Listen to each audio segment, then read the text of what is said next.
the cold front off Lake Ontario, had nothing on the chill running through me as my husband raised his glass. "This toast is for my wife," he said, his voice smooth as the Niagara ice wine in his hand. "Without her, none of this happens. To the most important person in my life." The private room at the top of the King Street Tower erupted in applause. Champagne flutes clinked. Somewhere, a server was plating the seared Digby scallops we'd ordered for 40 guests, and I sat there holding my drink, smiling the smile I'd practiced since I was 19 years old. The one that doesn't reach anywhere near my eyes. It wasn't gratitude I felt. It was something colder, the recognition that I'd heard this exact tone before, warm on the surface, calculated underneath. Like applause clapped out for a magic trick everyone already knows the ending to. The party was for Whitfield Harbour Group winning the redevelopment bid on the old grain terminals along the waterfront. A $110 million contract that would reshape 12 acres of this city's skyline. It was my father's company. My grandfather had started it hauling lumber up the Welland Canal 3 generations back. And when my father died 18 months ago, I became the one sitting at the head of the table. Not my husband. Me. But you wouldn't have known that from the way the room was arranged. My husband, Desmond, stood at the center of it, soaking in congratulations like he'd personally poured the concrete himself. My mother-in-law, Margaret, sat near him in a navy wrap dress, her pearls catching the chandelier light. And she lifted her glass toward her side of the family, with the practiced grace of a woman who had been managing rooms for 40 years. "I'll say what everyone's thinking," she said, loud enough that the table quieted to listen. When Desmond finally got his chance to lead, he didn't hesitate. Some people are simply built for the boardroom. This company needed a steady hand at the wheel, and now it has one. Her words landed on my chest like a stone dropped in still water. I kept my face arranged. Fires like that one don't start themselves. Somebody's always feeding the kindling, quietly, for months, while everyone else just watches the smoke and assumes it's natural. Desmond's younger brother, Trevor, sat across from me, flushed from wine, the top button of his shirt already undone. I'd hired him into our procurement office last spring because Desmond had begged me to. Told me Trevor just needed one real chance. Back then, Trevor had called me ma'am, and meant it. Tonight he leaned back in his chair like he owned the air around him. I'm just saying, ever since Desmond took the project division by the horns, this company finally looks like a real player. No offense, you're sharp, everybody knows that. But you need somebody who can actually get out there. Sites, suppliers, contractors. You need a guy who can shake hands and make it happen. I set my glass down slowly enough that the sound of it against the tablecloth was the only thing anyone heard. So before Desmond joined management, I suppose Whitfield Harbour just grew itself out of the ground, did it, Trevor? The table went quiet. Trevor's face stiffened, and he laughed too fast to cover it. Hey now, nobody's forgetting you're the chair. Don't twist my words. Across the table, Desmond's younger sister, Bree, had her phone propped against the centerpiece, recording the whole exchange with the casual cruelty of someone filming content instead of family. I caught her eye for half a second, and she didn't even have the decency to look away. I should tell you who I am before this goes any further, because none of what happens later makes sense otherwise. My name is Hazel. I'm 36. I grew up watching my father build something out of nothing, learning the difference between a load-bearing wall and a decorative one before I learned how to drive. When he got sick, I moved my whole life back to be near him. And when he died, the board offered me the chair, not because I was his daughter, but because I'd already been running half the company in every way that mattered for 3 years. I married Desmond 2 years before that. He was charming in the way certain men are charming, attentive in public, distracted in private, the kind of husband who remembers anniversaries because his assistant reminds him. I used to think that was enough. I'd grown up believing love looked like effort, and Desmond made just enough effort to keep me convinced. The toasts kept coming. Someone proposed one to the next generation of Whitfield Harbour, and Margaret's eyes flicked to Desmond like she was already redrawing the company seal, with his initials on it instead of mine. That was when the server came around with water pitchers, working the room with the quiet efficiency the catering staff had down to a science. He was young, maybe 25, dark hair, a slight limp I hadn't noticed until he stepped close to refill my glass, and then his hand slipped. Ice water hit the front of my dress, soaking through the pale blue silk, cold enough that I gasped before I could stop myself. The table erupted, not in concern, in laughter, the kind that comes easy to people who've been waiting all night for a reason to feel superior to someone. Oh my God, I am so sorry, the server said, already grabbing napkins, already steering me by the elbow toward the hallway outside the private room before anyone could object. Let me get you something, ma'am, please, this way. I let him pull me out because frankly I needed the air, Needed 2 minutes away from that table, before I said something I couldn't walk back. The hallway was narrow, lit by one dim sconce, the noise of the party muffled behind the door. He didn't hand me a napkin. He let go of my arm and his whole posture changed, the practiced apology dropping off his face like a mask coming loose. "I'm sorry for the water," he said low and fast. "I needed 5 seconds with you, and that was the only way I could get them without anyone noticing. My name's Caleb. I worked at your father's office 2 summers ago, in the records department, before I dropped out of school and started doing catering shifts to pay rent. You probably don't remember me." I didn't, but something in his face was familiar in the way a half-finished sentence is familiar. Present but incomplete. "What is this about?" "I do catering for 3 different companies downtown," he said. "Last month I worked an event for Sterling Crane and Equipment. Your husband was there. So was Trevor. So was a man named Roy Fenimore." He watched my face for recognition and found none. "Fenimore's the surveyor your husband hired to redo the environmental assessments on the waterfront parcel. I overheard them, in a private room, the same way I'm talking to you now. They weren't celebrating a bid win. They were talking about how to make sure the bid looked clean on paper while moving the real contract value somewhere else. Somewhere with your husband's name on it instead of the company's." The hallway seemed to tilt slightly. "That's a serious thing to say to a stranger, Caleb." "I know how it sounds. I'm not asking you to believe me tonight. I'm asking you to check the survey filings against what the city actually has on record for that parcel, before you sign anything else. I can't go any further right now. If I'm gone too long, they'll get suspicious. And I need this catering contract. I've got a kid's sister I'm putting through nursing school."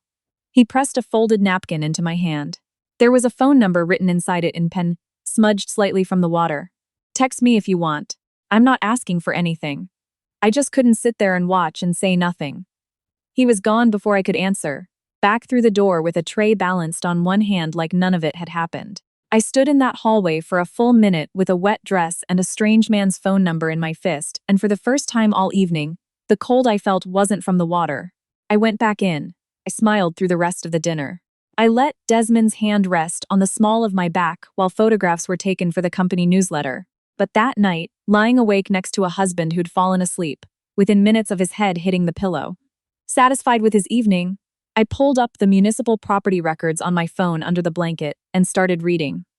It took 3 days to find the first thread to pull. The environmental assessment Roy Fenimore had filed with the city listed remediation costs, nearly 40% higher than the assessment our own internal team had drafted 8 months earlier.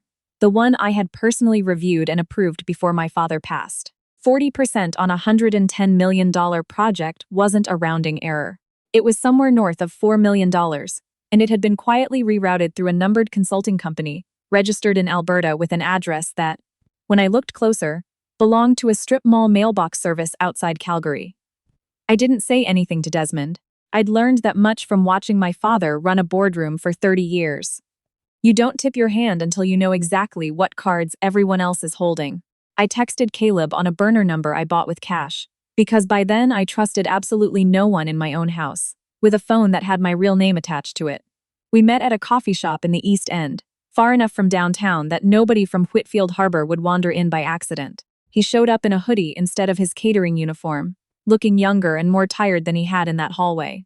"I dug up what I could," he told me, sliding a manila folder across the table. "I'm not a forensic accountant. I want to be upfront about that. But I worked records for 2 years and I know how to read a filing index. That numbered company, Northgate Resources Consulting, got 3 separate payments from a Whitfield Harbor subsidiary account over the last 5 months. I can't get you bank statements, but I can get you the public filings, and I cross-referenced the signatory. The signatory on the consulting company's incorporation documents was Trevor, not Desmond. Trevor, the procurement hire I'd given a job out of family loyalty, the one who'd sat across from me that night smirking about how the company needed a guy who could make it happen. "He's not smart enough to run this alone," I said, half to myself. "No," Caleb agreed. "But he's family. Family's useful when you need someone to take the fall if it ever comes apart, and family's useful when you need a name on paper that isn't yours." I sat with that for a long moment, watching the steam come off coffee neither of us was drinking. "Why are you telling me any of this? You don't owe my family anything. You don't even work for us anymore."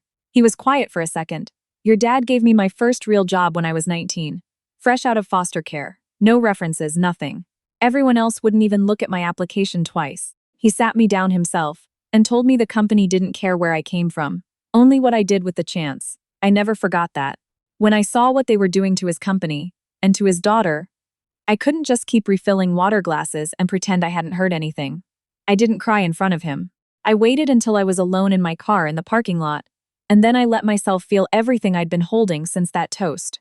The anger, the grief for a father who would have seen through Desmond in about 4 minutes flat, and underneath all of it, something that felt almost like relief, because finally I had a thread to pull, instead of just a feeling I couldn't prove. It took 6 weeks to build the case properly.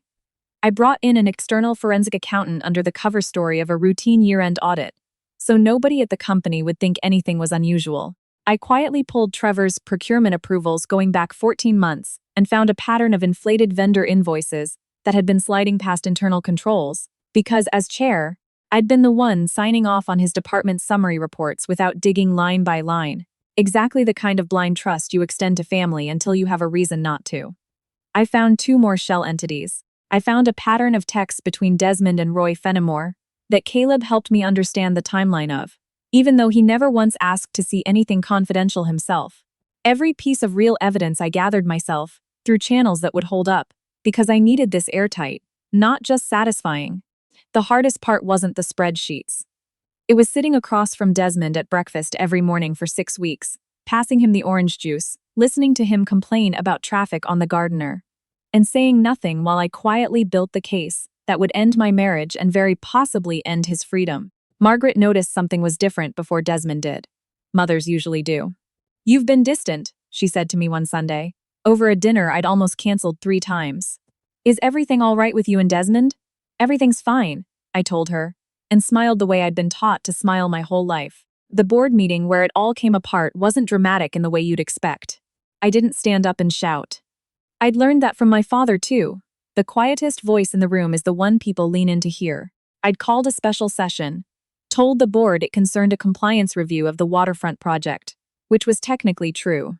Desmond sat 2 seats down from me, irritated at having his Thursday afternoon hijacked, scrolling his phone until the forensic accountant I'd hired stood up and began walking the board through 5 months of misdirected payments, inflated assessments, and a numbered company whose sole signatory happened to be sitting in the room.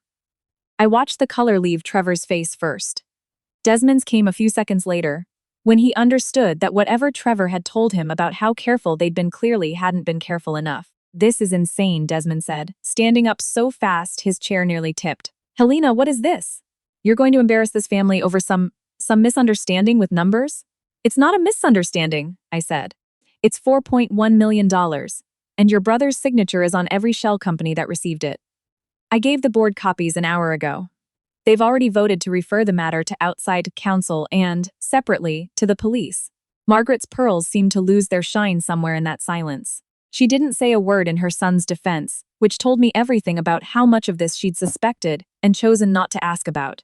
The fallout took most of a year to fully settle. Trevor was charged with fraud. The lawyers are still working through how much of it sticks to Desmond directly. Though the divorce filing I'd quietly prepared alongside the board materials made it clear I wasn't waiting around to find out. Bree deleted every video she'd ever posted from that dinner table. The same week the story broke in the business press, which told me she'd understood the optics faster than her brothers ever did.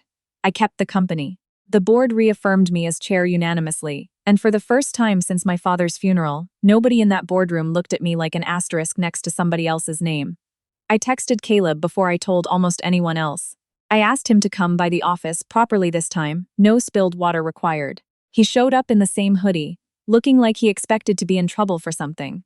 I told him I wanted to do 2 things. First, I was covering the rest of his sister's nursing program. No strings, no repayment, because some debts aren't really about money. Second, I was creating a position for him in our compliance office. Not catering, not a favor, an actual job with an actual salary.